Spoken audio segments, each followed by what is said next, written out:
Welcome, everybody. My name is Melania Borit, and I work at UiT, the Norwegian College of Fisheries Science. And today, I will guide you through a story about the future. So let's join together this story, and I will ask you first to close your eyes. Close your eyes and remember, how old are you? While you are doing that, go back 20 years in the past and think, how old were you then and how fisheries were looking at that time? Then take a second and move 20 years into the future. So from now, 20 years into the future. How old will you be then at that time, and how fisheries will look at that time? Now you can open your eyes. So I'm going to tell you a story about the future, and this story is brought to you by the Craft Research Group at the Norwegian College of Fisheries Science, which is a highly interdisciplinary group where we have expertise ranging from fisheries management, fisheries biology, to law, to socioeconomics, even to computer sciences. And my colleagues are here in the room. We have Mariana here, we have Hassini, we have George. If you want to talk to them after the presentation, you are welcome, or with me, of course. So this research that I'm going to present here is the common product of this research group at the Norwegian College of Fisheries Science. This story is about the coast, is about the technology and the people working on the coast and with technology. And I'm not sure if Samir, our fisherman, with us today, but anyway, he will be at the stand, at the UiT stand, and we can also have a chat with him. So why are we telling this story about fisheries technology and the future? It is because artificial intelligence, robotics, autonomous systems are deeply changing industries and our daily life. So then fisheries also change with this change that happens in the society and in all the other industries. If in the past the stories were funded by the king or the queen, our story is funded by the Research Council of Norway through these two projects, AFOGIG and Futures for Fish. And we can tell you more about the details of these projects if you visit us at the UiT stand. As I said, this is a story about the future, and we all want a very nice and bright future. So if we want transformative change, this doesn't happen spontaneously. It requires a deliberate progression from visioning, planning, towards execution. We have to explore possibilities, envision scenarios, and consider alternative futures. We have to develop structured and actionable plans based on the desirable future that we envision, and then we design and implement policies accordingly and take informed decision-making and action in uncertain and rapidly changing contexts. If we think about the future, we can do it using this cone of the future, as it's called. So you can start from the past, where you look at data and information that is historically collected. You move into the present, where you look at trends and drivers, and then extrapolate for the future into these wide alternatives. You have the business as usual line, the blue line behind me, and then you can open the space to probable future, then to possible future, and then if you dare enough, you can think about the impossible. In the space, you can identify the future that you would like to achieve, the desired one, but also futures that you would like to avoid. And in exercises called backcasting, you can identify, for example, these 2 points, those with most impact or those with least negative impact, and then you find what activities must be taken to realize the good impact or to avoid the negative impact. There are 2 types of thinking here, design thinking and futures thinking. They have similarities, but also they differ. So if in design thinking you start from, where am I? If you start from today's world, you observe the world, you identify the needs of the world, then you think of ideas to address these needs, and you end up with prototypes and at the end a product. In futures thinking is a bit the opposite. Even though you do start from data of the past, from trends and drivers in the present, then in the future you open, so using a methodology which is specific to future studies as personas from the future and artifacts of the future, you open the space of possibilities. In our research group, we work with this question: what are the long-term technological, legal, economic, societal, environmental futures of the Norwegian fishing sector? So here at this fair, we see what is the present and maybe take a little peek into the near future. In our research, we open and we look for 20 or 30 years ahead.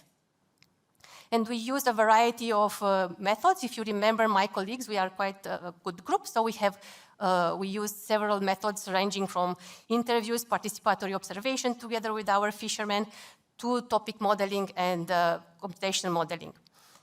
So I said it would be a story about the future, but as you remember from the cone of futures, you start first with the past. So what is the past of fisheries?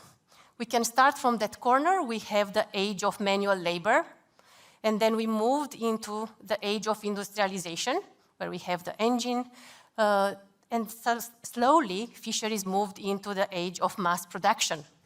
So that was the past. In the present, we are now into the age of efficiency. All the equipment that actually we want to target a specific species. So the age of efficiency, what is then into the future? If you've been to some of the presentations this week and maybe some of the stands, you also have a little peek into what comes next. So if you call fisheries 0, fisheries 1, 2, 3 being the present, the near future, fisheries 4, where we do have technology now to identify exactly the species that we want to fish, exactly the size. So we have these drones that you can use, and all the machine learning techniques, all the Internet of Things. So that's the age of precision. And if we think further into the future, 20, 30 years from now, we imagined fisheries 5 here, which is the age of autonomy. So the age of autonomy will bring deep changes into society and into our industry. There will be a huge amount of data that needs to be used. We call it big, how is it called? Smart, deep data. With the labor will be displaced in the sense that there will be humans might not be on the boat anymore. They might be on the land. They will be into remote control centers. Maybe that person will also supervise cargo ships, ferry ships, passenger ships. So a totally different world than the one that we have today. Please remember that in this research, we do not predict, but we explore the regulatory space of the potential implementation of autonomous fisheries in the Norwegian sector. And we use this possible future to understand better the limits, assumptions, and flexibility of today's social, economic, and legal systems. So after imagining this alternative future, we have gone back to the people with whom we work, the fishermen, the designers of fishing technology, and the legal professionals. And I will present you a bit from their thoughts about this kind of future. So the small-scale fisheries are cautiously interested in emerging technologies, but somehow they believe that these technologies will actually benefit and be used mainly in the large-scale fisheries. At the same time, some of them think that they can work together with technology on the boat, but also some of them think that they might be replaced. So is fishing with the fisher or instead of the fisher? The marine designers also think that creativity can be used in many different ways. So innovation and creativity and technology is never neutral. It depends how you use it. And then the legal professionals, at least those with whom we discussed, they have no problems in visualizing this future. I mean, 10 years ago, 15 years ago, nobody thought about autonomous cars. And still they are now providing taxi services, not necessarily too far away from here. So then some standing questions remain when it comes to about autonomous fishing operating systems and their implementation in any fishery. So what is the choice of autonomy model? Should it be everything should be fully autonomous or should be semi-autonomous? Which phases of the fishing operation can we actually replace the captain's nose on the vessel? Is it desired to do so? How would these swarms of multi-agent systems based on algorithms, how would they cooperate? How will they take decisions? How will they interact with humans? What about the ethics? Are there stop buttons in such systems? Who keeps the data? What about resource depletion? What about the legal aspects of such technologies?